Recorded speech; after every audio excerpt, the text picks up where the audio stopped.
अस्सलाम वालेकुम मलगुरो पीटीआई सरा په اسلام آباد کې یو ځل بیا ډیر غټ زیاتیو شو د پीटीआई جلسه په ان موقع باندې ختمه کړل شو. سو وجوهات ورله د پنجاب حکومت د طرف خو د لیکيږي پاغه باندې هم تفصیلا خبره کو. بل پنجاب حکومت په محرم الحرام کې انټرنیټ بندولو سره سره ټول سوشل میډیا پلیټ فارم بندولو درخواست هم ورکړی دی. پاغه باندې هم ډیټیل سره خبره کو چې دا ملک له څومره نقصان ورکړي. د صرف د خلکو आवाज بندولو د لپاره ټول سوشل میډیا پلیټ فارم بندول غواړي. په دې باندې هم ډیټیل سره خبره کو چې دا ملک له څومره نقصان دی. نو ویډیو خپل هم مکمل وګورئ او مخکې ملګرو سره ضرور شریک. ټول نه پهله خو په اسلام آباد جلسې باندې خبره کو. اسلام آباد جلسه چې کوم دی په ان موقع باندې ختمه کړل شو. سو جوهر سره نن په اسلام آباد کې یو غټه جلسه د پی ټی آی کې دوه والا خلک هم را جمع شو. تیاریان ډیر په عروج باندې روانه وي. د پی ټی آی چې څومره هم ورکرانو کارکونانو ډیر زیات خوشاله وي. لپاره و چې نن به جلسه کیږي چونکه ان او سی ولا باقاعده ملو شوی و اسلام آباد های کورټ نه ولا حکم ملو شو. حکومت په ان موقع باندې یریدو.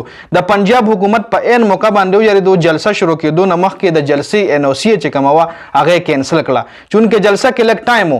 جلسه کې دومره ډیر ټایم نو پاتې دا 15 غنټې پاتې و چې دغه 15 غنټو نه مخکې د جلسې ان او سی کینسل کړه. پنجاب حکومت یو ځل بیا خپل ډرپوکي وهوله خو دا ځل چونکه جلسه چې کومه د پی ټی آی څومره وخت نه دی جلسې د لپاره کوششونه کول.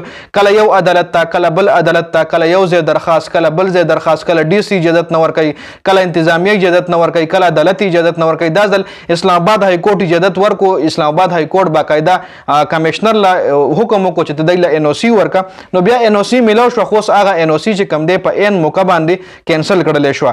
بیا اخر اسلام آباد های کورټ چې کوم د جج صاحب عمده فیصله کړی و چې دا غي مطلب دا ان او سی دی ورکړل شي خو هغه ان او سی په ان موقع باندې کینسل کړل شو او پی ټی آی یو ځل بیا جلسه چې کوم هغه نیمګړې پاتې شو په ان موقع باندې دا غي جلسه په دې وجه باندې ختمه کړل شو. ان او سی په دې وجه باندې کینسل شو چې سکیورټي ایشو ده.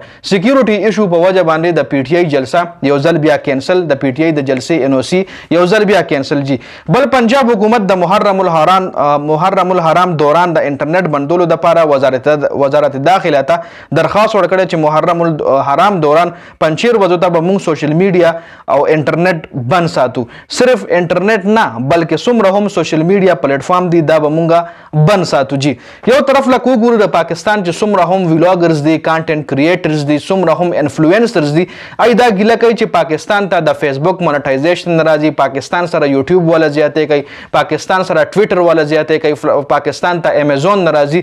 نو پاکستان ته بس امیزون راشي. پاکستان ته بس دغه سوشل میډیا پلیټ فارم راشي چې له پتره پاکستان سیاسي حالات دغه رنګي دي چې دای اني ټایم زمونږ په دې دغه باندې سټمپ لګول شي. اني ټایم زمونږ د پلیټ فارم په خپل وطن کې بلاک کول شي. نو په دې وجه باندې ګوره څومره هم انفلوئنسر دي ایدا کله کوي. بل طرف لا انټرنیټ بندول محرم الحرام دوران دا لکه مطلب دا تهوارونه دا ټریډیشنز دا په هر ملک کېږي خو یو ملک ولا هم تر اوسه پورې د تهوار په وجه باندې یا داسې څه فیسټیوال په وجه باندې یا داسې څه پروګرام په وجه باندې انټرنیټ بند نه دی ساتلی. خو دلته په پاکستان کې انټرنیټ سره سره ټول سوشل میډیا پلیټ فارم بندولو هم درخواست ورکړل شوی دی. په هغې باندې لا فیصله نه ده راغلې. ګورو به چې په هغې فیصله سره راځي. تر اوسه پورې دا اپډیټ سو د ویډیو کتلو زیاته مننه جی. والسلام.